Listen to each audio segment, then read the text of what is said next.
नमस्कार. मी भाऊ तोरसेकर. तुम्ही बघत आहात प्रतिपक्ष. मित्रांनो, कधी कधी अशा गमती होतात की केले तुका झाले माका असंही म्हटलं जातं. म्हणजे हा मालवणी बोली भाषेतला आहे. केले तुका झाले माका म्हणजे करायचं कोणासाठी तरी आणि परिणाम किंवा प्रभाव दुसऱ्यावरच पडतो, तेव्हा केले तुका झाले माका म्हणतात. आणि इथे असंच काहीसं झालेलं आहे. पण अनेकदा हे प्रभाव पडलेले किंवा परिणाम भोगलेले नजरेत भरत नाहीत, म्हणून ते नजरेस आणून देणं आवश्यक होऊन जातं. आधीच पहलगामच्या हल्ल्यानंतर किंवा घटनेनंतर उबाठा शिवसेनेला तोंड लपवायला जागा उरलेली नाही.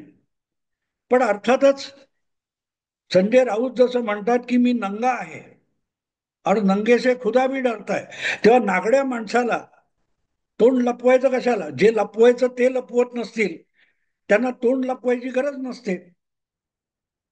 तर अशा उबाठा शिवसेनेवर आज अक्षरशः गाल चोळायची वेळ आली आहे, पण थप्पड त्यांना बसलेली नाही.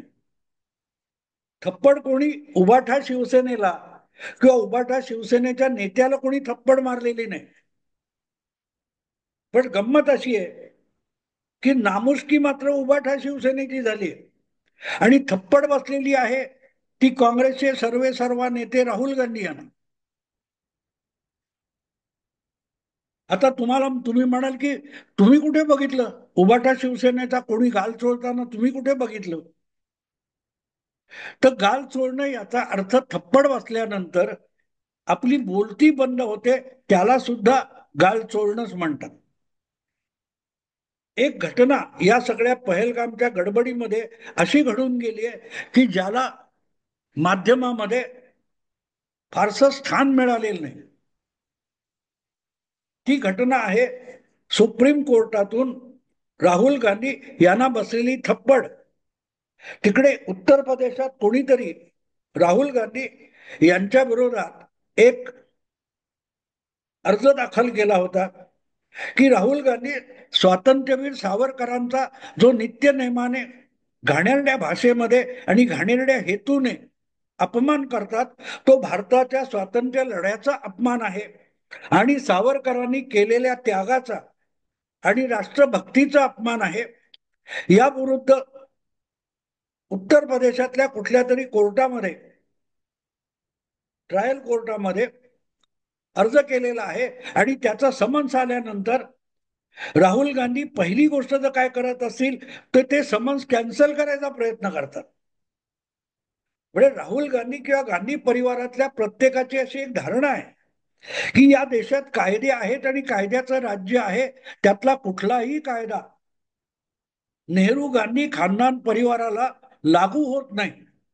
त्यामुळे त्या कायद्यानुसार कुठल्याही कोर्टाने आपल्याला समन्स पाठवलं तर ते समन्सच बेकायदेशीर असतं, कारण ते समन्स गांधी परिवाराच्या सदस्याला आलेलं असतं. बाकी नागरिकांना जर समन्स आलं तर त्यांना फरफटत येऊन हजर व्हायला लागतं.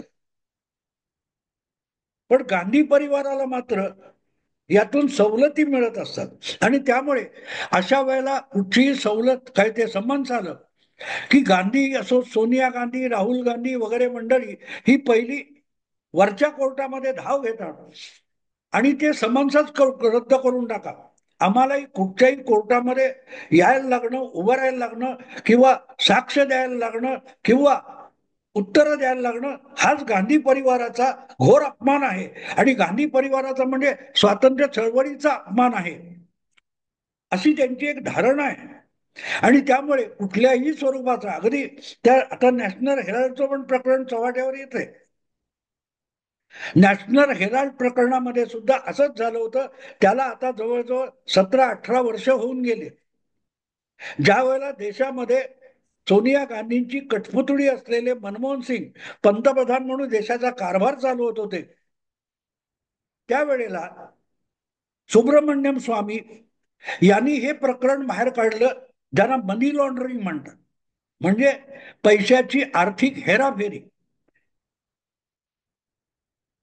काँग्रेस पक्षाचा निधी जो टॅक्स फ्री म्हणून काँग्रेस पक्षाला मिळालेला असतो, तो कुठल्याही धंदेवाई कामासाठी खर्च करू नये किंवा गुंतवू नये, हा दंडक आहे टॅक्स फ्री होण्यासाठी.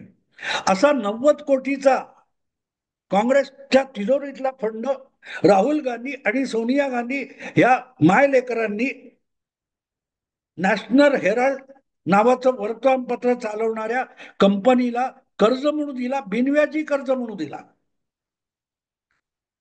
व्याज तुम्ही घेत नसाल म्हणजे तुम्ही धंदा करत नसाल, पण जो एक जी कंपनी धंदा करते त्या कंपनीला तुम्ही जेव्हा 90 कोटी रुपये देता आणि ते टॅक्स फ्री म्हणून आलेले पैसे देता आणि मग ते पैसे देता येत नाहीत, म्हणून नॅशनल हेराल्ड चालवणारी AJL नावाची कंपनी दुसरी कोणतरी कंपनी विकत घेते, त्याचे मालक सुद्धा सोनिया गांधी आणि राहुल गांधी असतात, असा तो प्रकार आहे. आणि त्या विरुद्ध 6-7 वर्ष सुब्रमण्यम स्वामी देशाच्या कंपनी सरकारकडे काही कागदपत्र मागत होते. या देशाला माहितीचा अधिकार सोनिया गांधी यांच्या नेतृत्वाखालची काँग्रेस आणि मनमोहन सिंग सरकार यांनी दिला असा मोठा दावा करतात. तेच मनमोहन सिंग सरकार सुब्रमण्यम स्वामींना नॅशनल हेराल्ड प्रकरणाची जी कागदपत्र कंपनी मंत्रालयाकडे होती ती द्यायला तयार नव्हते. अगदी कोर्टात जाऊन सुद्धा, कोर्टाने वेगवेगळे काय ते असतील ते आदेश काढून सुद्धा ती माहिती सुब्रमण्यम स्वामी यांना माहिती अधिकाराखाली मिळत नव्हती. ही मनमोहन सिंग सरकारची पारदर्शकता आहे. असो, पण जेव्हा मनमोहन सिंग सरकार गेलं, मोदी सरकार आलं, तेव्हा 3 महिन्यानंतर सुब्रमण्यम स्वामी यांना ती कागदपत्र केंद्र सरकारकडून मिळाली आणि त्यांनी कोर्टात धाव घेतली. तेव्हा राहुल गांधी, सोनिया गांधी, सॅम पिट्रोडा, मोतीलाल वोरा असे जे लोक आहेत सगळे, सुमन दुबे, त्यांनी ही पैशाची हेराफेरी केली म्हणून त्यांच्यावर समन्स काढण्यात आलं. मग हे समन्स गांधी परिवारावर, ते समन्स रद्द करण्यासाठी त्यांनी हायकोर्टात धाव घेतली. कपिल सिब्बल, अभिषेक मनु सिंघवी हे काँग्रेसचेच नेते आणि सुप्रीम कोर्टातले नामवंत वकील, त्यांना काँग्रेसमध्ये नेमकं ते काय काम करतात याचा अर्थ इथे लागतो की गांधी परिवार किंवा काँग्रेसचा नेतृत्व करणारा परिवार त्याच्या पापावर कायदेशीर पांघरून घालण्याचं काम हे सुद्धा काँग्रेसचं एक महत्वपूर्ण काम आहे. त्यासाठी त्यांना राज्यसभेत सदस्य बनवलं जातं. तर त्यांनी धाव घेतली आणि हायकोर्टाने या नॅशनल हेराल्ड प्रकरणाची थेट सुनावणी सुरू केली की नेमकं काय प्रकरण आहे, समन्स कशासाठी काढले. खालच्या कोर्टाने समन्स काढलं तर कशासाठी काढलं, तर ते समन्स काढलं गेल्यानंतर जेव्हा हायकोर्टामध्ये सुनावणी झाली तेव्हा हायकोर्टाने सरळ सरळ समन्स रद्द करण्याची जी मागणी होती ती फेटाळून लावताना जो निकाल दिला, त्या निकालामध्ये ताशेरे झाडले की जी कागदपत्र समोर आणलेली आहेत त्यामध्ये सरळ सरळ दिसतंय, प्रथमदर्शनी हा पुरावा आहे की सोनिया गांधी, राहुल गांधी आणि जे यातले आरोपी आहेत त्यांनी पैशाची हेराफेरी केलेली आहे, मनी लॉन्ड्रिंग केलेलं आहे. मग या मायलेकरांना सुप्रीम कोर्टात धाव घ्यावी लागली. ती कशासाठी? कारण हायकोर्टाने सांगितलं होतं गपचूप समन्स आहे तिकडे हजेरी लावा, नाही तर इथेच हायकोर्टात सुनावणी सुरू करू. तेव्हा ते ताशेरे काढून टाकण्यासाठी या मायलेकरांनी सुप्रीम कोर्टात धाव घेतली आणि सुप्रीम कोर्टाने आदेश दिला आम्ही ताशेरे काढून टाकतो, पण तुम्हाला समन्ससाठी कोर्टात हजर राहावं लागेल. अखेरीस फार मोठा जमाव जमवून राहुल गांधी आणि सोनिया गांधी हे खालच्या कोर्टात गेले, दिल्लीतलं कुठलं जे कोर्ट आहे 30,000 वगैरे, आणि तिथे त्यांनी जात मुचलका लिहून दिला. त्यामुळे सोनिया गांधी आणि राहुल गांधी हे आज जामिनावर बाहेर आहेत त्याच नॅशनल हेराल्ड प्रकरणामध्ये. पण ते कोर्टात, हायकोर्टात, सुप्रीम कोर्टात गेले कशाला? तर आमच्या विरुद्धचा समन्सच रद्द करा. कारण आमच्यावर कुठलाही गुन्हा असूच शकत नाही, आमच्या विरोधात कुठला गुन्हा दाखल होऊ शकत नाही, आरोपपत्र दाखल होऊ शकत नाही, तर आम्हाला समन्स कसं निघतं? गांधी परिवारातल्या कोणाच्याही विरुद्ध समन्स काढणं किंवा आरोप करणं किंवा एफ.आय.आर. दाखल करणं हाच कायदेशीर गुन्हा आहे, या समजुतीमध्ये हा गांधी परिवार जगत असतो. आणि त्यामुळे त्यांनी कोणाचाही देशात कसाही वेडा वाकडा अपमान करावा, मग ते सावरकर असोत, ज्या अख्ख्या सावरकर कुटुंबाने अक्षरशः शारीरिक हाल अपेष्टा सोसल्या, त्या सावरकरांना माफीवीर माफीवीर माफीवीर म्हणून राहुल गांधी सरसकट गेली काही वर्ष अपमानित करतायत. RSS वर गांधींचे मारेकरी म्हणून आरोप करायचे, त्याच्या विरुद्ध भिवंडीच्या कोर्टामध्ये हजेरी लावायला लागते. पुण्यामध्ये सावरकरांचे नातू, त्यांनी हाच सावरकरांचा खटला दाखल केलेला आहे बदनामीचा, आणि पांडे नावाच्या कोणीतरी उत्तर प्रदेशात दाखल केलेला. तर उत्तर प्रदेशामध्ये आपल्या विरोधातला तो दावा आहे आणि त्यातून निघालेला समन्स आहे, तो दावाच रद्दबातल करावा म्हणून हायकोर्टात गेलेले. नॅशनल हेराल्ड वेगळं, मी आता सावरकर प्रकरण सांगतोय. सावरकर बदनामी प्रकरणामध्ये हायकोर्टात खटला रद्द करण्यासाठी धाव घेतलेले राहुल गांधी यांचा अर्ज फेटाळण्यात आला, तेव्हा त्यावर अपील करून राहुल गांधींचे वकील सुप्रीम कोर्टात गेले होते.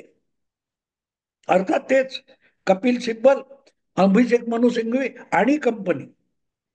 सुप्रीम कोर्टाच्या खंडपीठाने राहुल गांधींचा तो दावा किंवा तो अर्ज फेटाळून लावला, पण नुसता फेटाळला नाही, तर आपल्या आदेशातून राहुल गांधी यांना सणसणीत चपराक हाणलेली आहे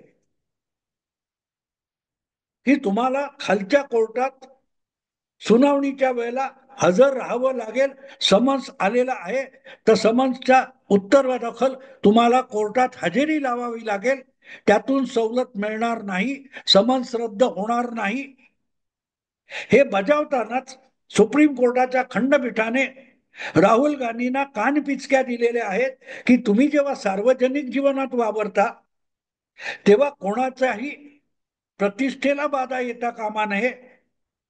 ज्यांना ज्यांना या देशामध्ये स्वातंत्र्य चळवळीत भाग घेतल्यामुळे सन्मान मिळत असतो, त्यांचा अवमान करण्याचा कुठलाही अधिकार तुम्हाला मिळालेला नाही किंवा कायद्याने दिलेला नाही. म्हणूनच यापुढे स्वातंत्र्यवीर सावरकर यांच्याविषयी बोलताना अतिशय जपून बोला. ज्यासाठी हा खटला झालेला आहे त्याची अवहेलना परत होता कामा नये, याचं बंधन राहुल गांधींनी पाळावं, असं सुप्रीम कोर्टाने स्पष्टपणे सांगितलेलं आहे. याचा अर्थच राहुल गांधी ज्या प्रकारे सावरकरांच्या विरोधात बडबडत असतात, त्यातून सावरकरांचा आणि संपूर्ण स्वातंत्र्य चळवळीचा आणि म्हणूनच पर्यायाने स्वतंत्र भारताचा सुद्धा अपमान होतो. यावर सुप्रीम कोर्टाने शिक्कामोर्तब केले. हे मी काम सांगतोय तुम्हाला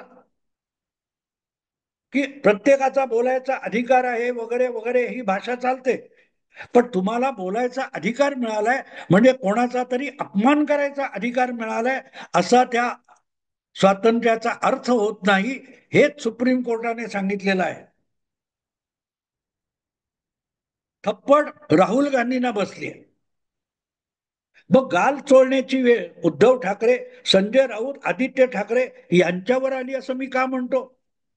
कारण ही थप्पड राहुल गांधींना बसली असली तरी त्यांच्या समोर शेपट्या हलवत फिरणारे संजय राऊत, उद्धव ठाकरे, आदित्य ठाकरे यांचा सुजलेला गाल आपल्याला दिसू शकतो. सुजलेला गाल. मुख्यमंत्री होण्यासाठी काँग्रेस समोर लोटांगण घालणारे सोनिया गांधी, राहुल गांधींसमोर शरण गेलेले उद्धव ठाकरे हे सावरकरांचा सन्मान राखण्यासाठी राहुल गांधींना खडे बोल ऐकू शकत नाहीत. आम्ही महाविकास आघाडीत आणि काँग्रेस बरोबर किंवा इंडी आघाडी बरोबर राहायचं असेल तर आम्हाला जी सन्माननीय माणसं वाटतात अशा सावरकरांच्या विरोधात राहुल गांधींनी बेताल बडबड केलेली चालणार नाही असं ठणकावून सांगण्याची हिंमत बाळासाहेबांचा सुपुत्र गमावून बसलेला आहे. गमावून बसलेलं आहे. आपण हिंदुत्व म्हणजे शेंडी जाणवायचं नाही वगैरे सांगायचं, पण कुठलं हिंदुत्व आहे?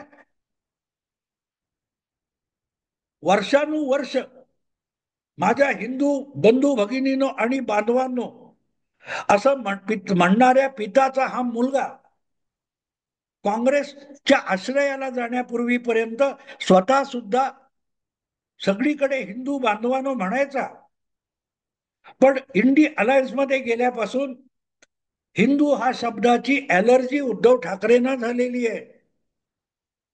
आणि म्हणून मग काँग्रेसचा पाठिंबा, राहुल गांधींचा आशीर्वाद, सोनिया गांधींचं माया हवी असेल तर सावरकर विसरावे लागतील हे न सांगता सुद्धा उद्धव ठाकरेंना कळले. त्यामुळे आपण सावरकरांची प्रतिष्ठा वाचवायला गेलो तर राहुल गांधी आपल्याला पण थप्पड मारतील याच्या भीतीने आधीच उद्धव ठाकरे यांची गाळण उडालेली आहे. म्हणून तुम्हाला आठवत असेल तर मणिपूर ते मुंबई अशी जी पदयात्रा करून राहुल गांधी शिवाजी पार्कला पोहोचले तेव्हा त्यांच्या बरोबर मंचावर हजर असलेले उद्धव ठाकरे भाषण करताना राष्ट्रवादी बंधूनो भगिनीनो म्हणाले, पण हिंदू हा शब्द उच्चार त्यांच्या तोंडावर ओठावर आला नाही. याचा अर्थ सरळ आहे की आपण हिंदू हा शब्द उच्चारला तर राहुल गांधी तिथल्या तिथे आपल्याला थप्पड मारतील की काय या भीतीने उद्धव ठाकरे आधीच घाबरलेले आहेत. आधीच घाबरलेले आहेत की आसपास कुठे राहुल गांधी किंवा काँग्रेसचा कोणी नेता नाही ना हे बघूनच हिंदुत्व हा शब्द उद्धव ठाकरे उच्चारत असतात. सावरकरांविषयी अपशब्द खपवून घेणार नाही हे म्हणायची हिंमत नाही. ज्याच्या पित्याने मणिशंकर अय्यरचे पोस्टर बनवून त्याला जोड्यांनी मारावं अशी मोहीम शिवसैनिकांना दिली होती. अंदमानच्या सावरकर स्मारकामध्ये अखंड ज्वलंत असलेली जी ज्योती होती ती विझवून तिथली जी कोनशिला बसवलेली होती ती मणिशंकर अय्यरने पेट्रोलियम मंत्री असताना काढून टाकली. तेव्हा त्या मण्याला जोड्याने मारा असं म्हणणाऱ्या बाळासाहेबांचा सुपुत्र आज सावरकरांचं नाव घ्यायला सुद्धा घाबरतो आणि मुख्यमंत्री पदासाठी इतका लाचार झालाय की राहुल गांधींची नाराजी परवडणार नाही अशा भीतीने कायम भेदरलेला असतो. आणि म्हणूनच सावरकर हे राष्ट्रीय सन्मानाची गोष्ट आहे हे सुप्रीम कोर्टाने सांगणं ही राहुल गांधींना थप्पड आहे. पण गाल सुजलाय कोणाचा बघा, तो उद्धव ठाकरेंचा सुजलाय. गाल चोळत बसायची वेळ आली ती उबाठा शिवसेनेवर आली. कारण जी अभिमानाची गोष्ट आहे ती छापटी फुगवून जगाला सांगायची असेल तर राहुल गांधींना सुद्धा ठणकावून सांगता आली पाहिजे की सावरकरांचा अपमान इंडी अलायन्स मध्ये चालणार नाही. उद्धव ठाकरे हे सांगू शकलेत का? नाही सांगू शकले. नाही सांगू शकले.